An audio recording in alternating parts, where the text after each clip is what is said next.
I'm just kidding. You look a lot cleaner than I do. Yeah, we're live though. Yeah. That's okay. Pat, how'd you start that off with? You want to be the most beautiful? Yeah, I just like to be the most handsome person on the video, but now Garrett's here ruining my steam. Welcome to Paving the Way, episode 24. 24. Today we're going to talk about security. I'm super excited. We're here with Garret and Patrick, and Terry's over here who's afraid to hide and wants to be off camera. So we're excited today to kind of get into this. Garret, so why don't you tell us a little bit about you and who you are and what got you to here? And what you do. And what you do. Yeah, well, yes. Yeah, so I run and own a security company, and we're based in the California region. And, I feel like I'm a guardian at my core. That's the name of our company, Guardian Protection Force. And we do pretty much anything in the security field, armed guards, unarmed guards, executive protection, and private investigations. And that's kind of our niche, is executive protection and private investigations. Nice. Oh, that's pretty cool. I didn't know that. Now we have a private investigator. I've got some people that investigate. Yeah. I'm excited about that. I like that idea.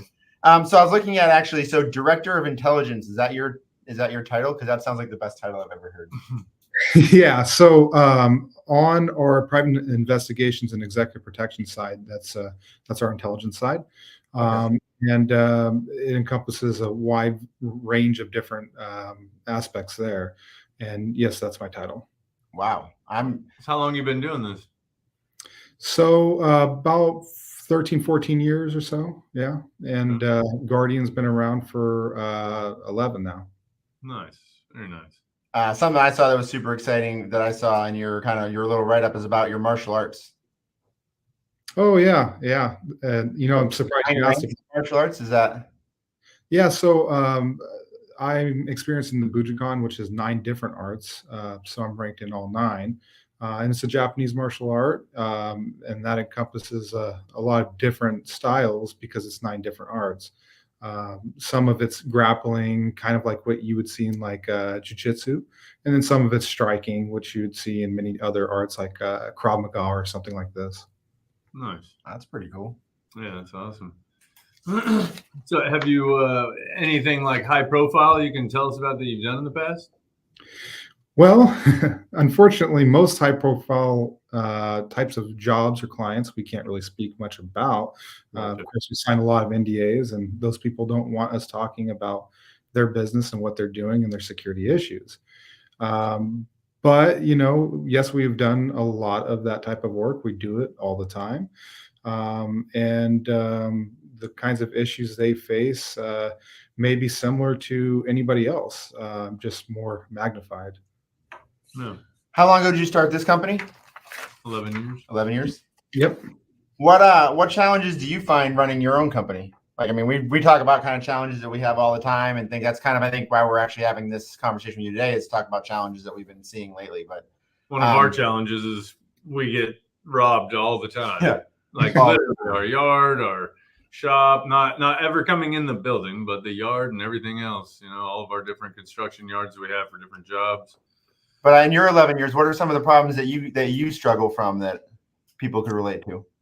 Yeah, so some of the struggles that we face are probably the same as many companies in this country at this time. Is probably recruitment of individuals and getting the qualified talent to do it, training that talent and retaining them, and of course, retaining clients who are willing to pay for the services that we provide. I'm sure everybody has that problem.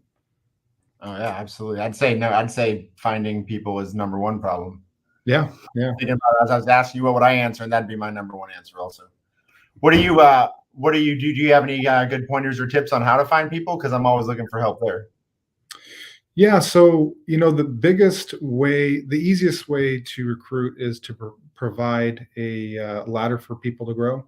In our industry, a lot of companies will provide, one service, and it's whatever level service that is, that's all they provide. And they have really nowhere for those employees to go. Like for us, we do a lot of different security officer work. That's the basic level kind of work that you would probably see at a construction site or something like that.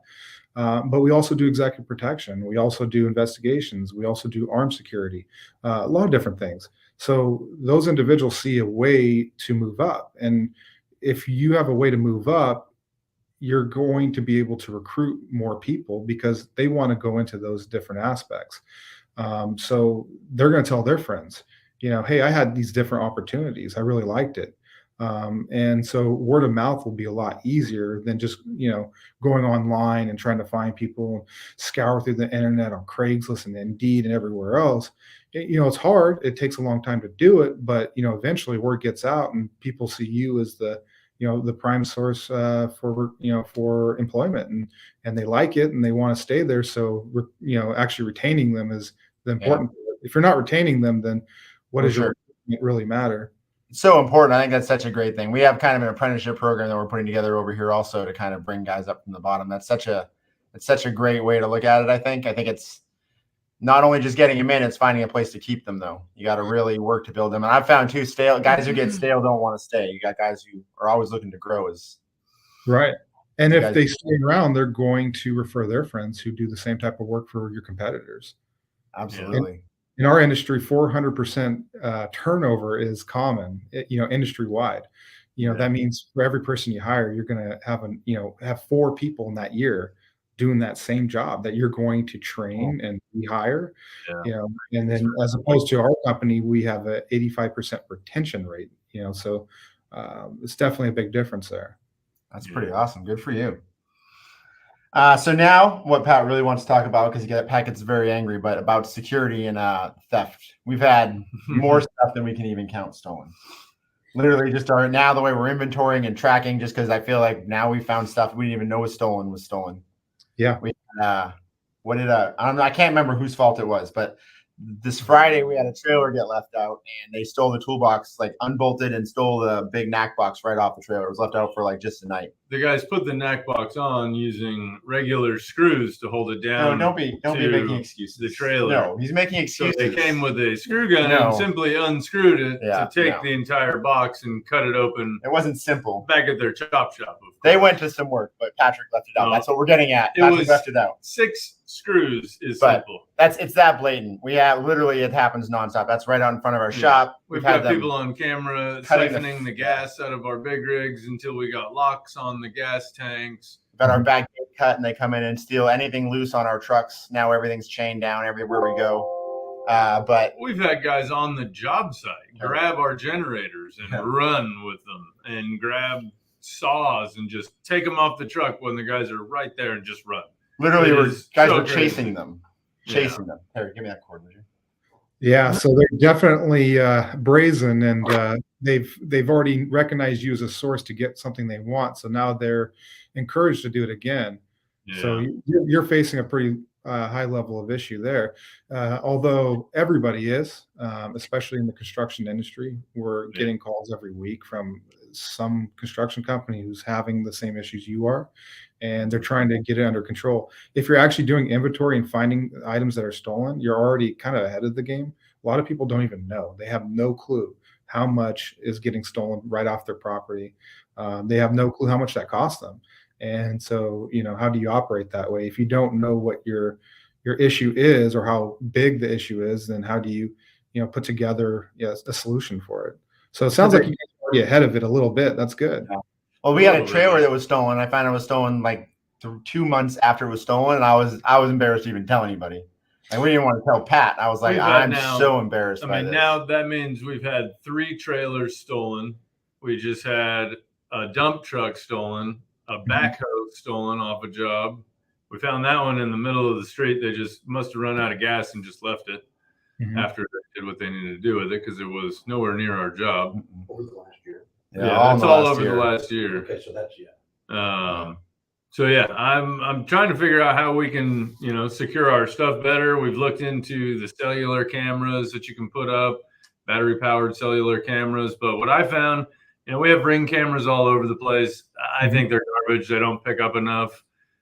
They don't get triggered easy enough. And even when you get people on camera, most of the time Can't tell who they are. you can't tell who they are, or the police, are told not to do anything about it, or they just have too much to do.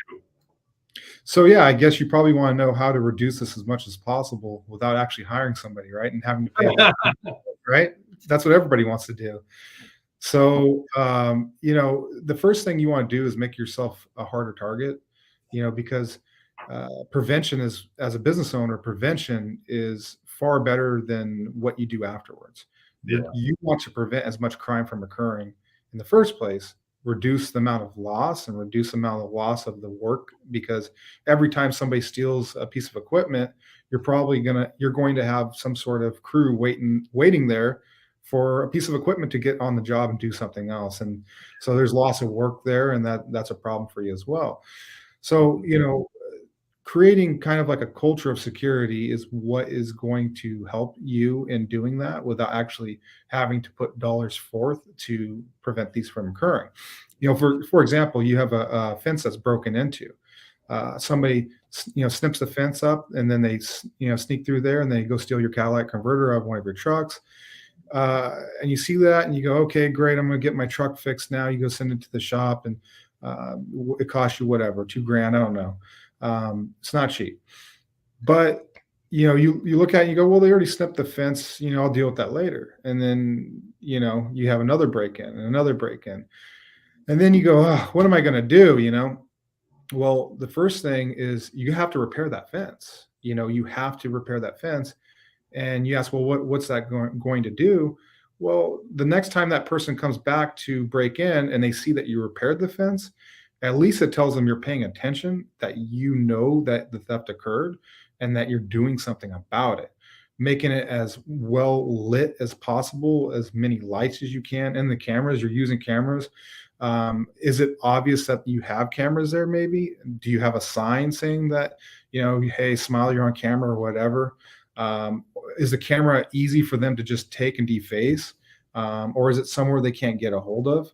Can you possibly move crews around, or have people around during the times when those break-ins are occurring the most? Because generally people will commit these crimes when they have the path of least resistance.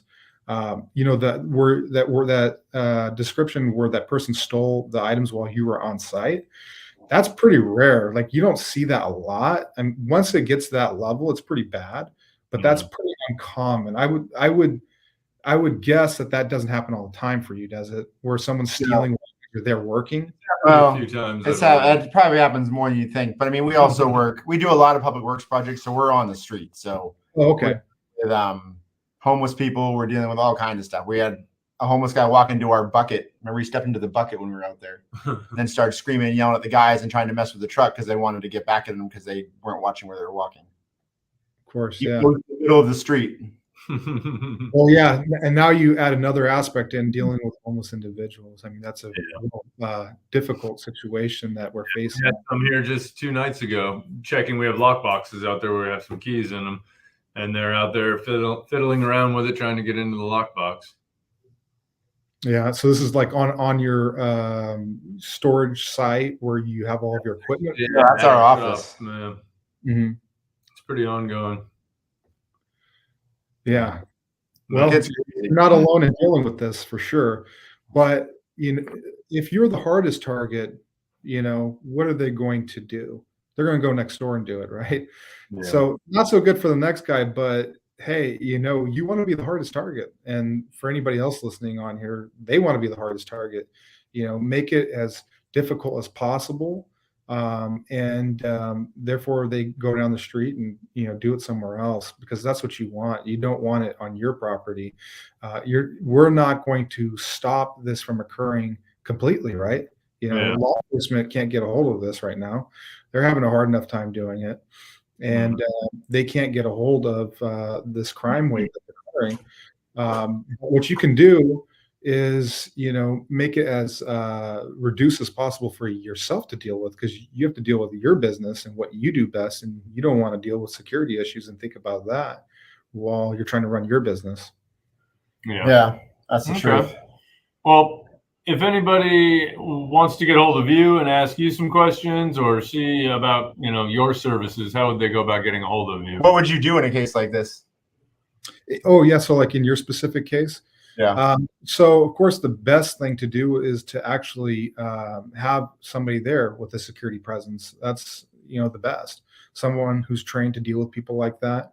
Of course, that's not cheap. So if you can't do that, then I would you know do the things that I just spoke of and more. There's so much more you can do.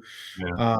And so, of course, repair all that fencing that's ever been breached, make sure everything's as well lit as possible, that the cameras are not just there, but that it's visible to anybody who's, wanting to steal anything from your site or your property.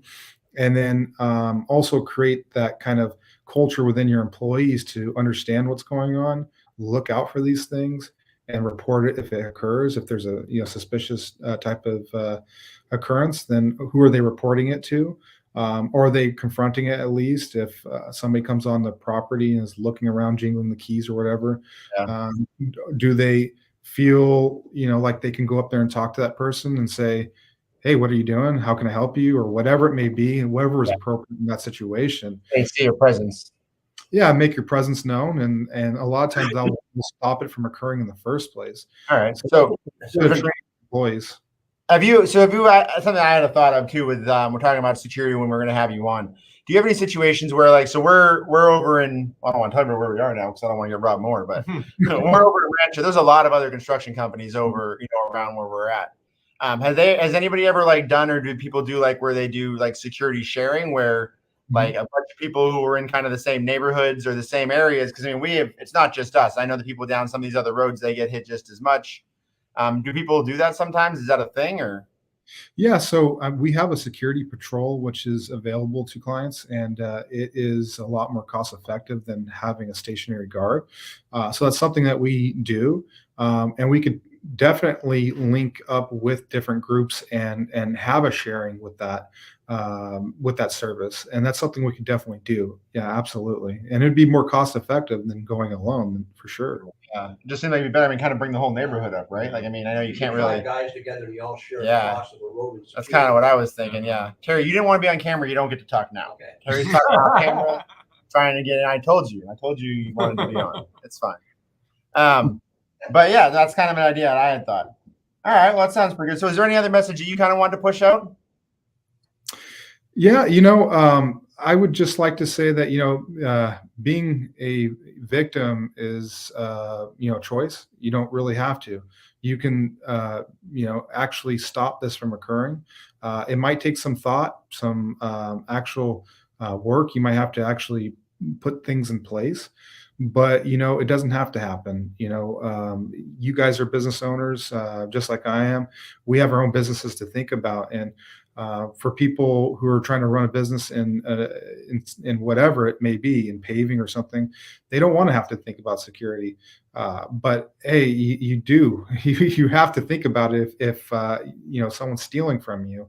And one thing I always stress to people who are having these issues is, have you put a dollar figure to what the crime is costing you? So, have you actually thought about it? Have you put that together? I had a catalytic converter stolen. It cost me that much. I had a trailer stolen. It cost me that much. I had a crane stolen or whatever it may be. I've heard some crazy stories of big, heavy equipment being stolen. I mean, that's not cheap. So understand the severity of it and analyze it. If you had $50,000 worth of stuff stolen, could you have used $50,000 to prevent it from occurring in the first place? And so what's the loss of production that you were faced because of that? Yeah. So, I know a lot of people look at security and they wonder, oh, this is really expensive, something I need, but I can't do anything about it. I can't afford it. Well, you might not be able to afford to not do something. You probably have to. And you're probably already expending dollars that could have prevented it from happening in the first place. Definitely. Yeah, that's Makes interesting. sense. Cool. Makes sense. All right. So one last thing I like to hit on is the other part of the pillar for the podcast is kind of motivation and how to kind of build and and do better. So where do you pull motivation from, to keep your business running and to keep everything dialed and to keep basically the train on the tracks? Yeah, where I pull my motivation is, from individuals like you, people who are facing issues. I'm a guardian at my core, and protecting is what I do. So when I hear about people who are trying to make an honest living, who are trying to run a business, and they're having hindrances to that, and they're not able to do that as successfully as they should, just because somebody else is taking advantage of them. That's all the motivation I need. It helps me get through my day and work my butt off to make sure that these things don't occur, because I understand what it's like to be an entrepreneur. I understand what it's like to be a business owner or run a business or be a manager of one, and I draw my motivation from them and their issues that they're facing. That's pretty good. Awesome. Cool. I appreciate your time. Thanks for talking to us and giving us some pointers. I think I definitely learned a lot. You can learn more about Garret Security by going to gpfsecuritycorp.com. They probably have a phone number on there or an email address that you can send an email to get a hold of them and see if he can help you out. Yeah, we have a project coming up in West Sac, actually, where we're working in a area that is full of, as the city called them, is undesirables. Transients. That was Republicans. I thought that's what they were calling. Okay, I thought they meant us. Yeah. No. So I might have some questions for you or things that we can do to kind of prevent and help ourselves from there too in the future. So I'll definitely reach out. Thank you for having me on. It's been a pleasure. And they can always go to our website there. We have lots of tips and tricks on there as well. We always post on social media. We have different things we're dealing with that we, show how to prevent these things from occurring. Nice. Cool. Good to know. Awesome. Well, thank you very much for your time. And check us out on bm-builders.com, Facebook, Instagram, LinkedIn. Oh, that was your line. I always So it was good talking to you, Garret. Thank you very much. Thank We'll you. catch you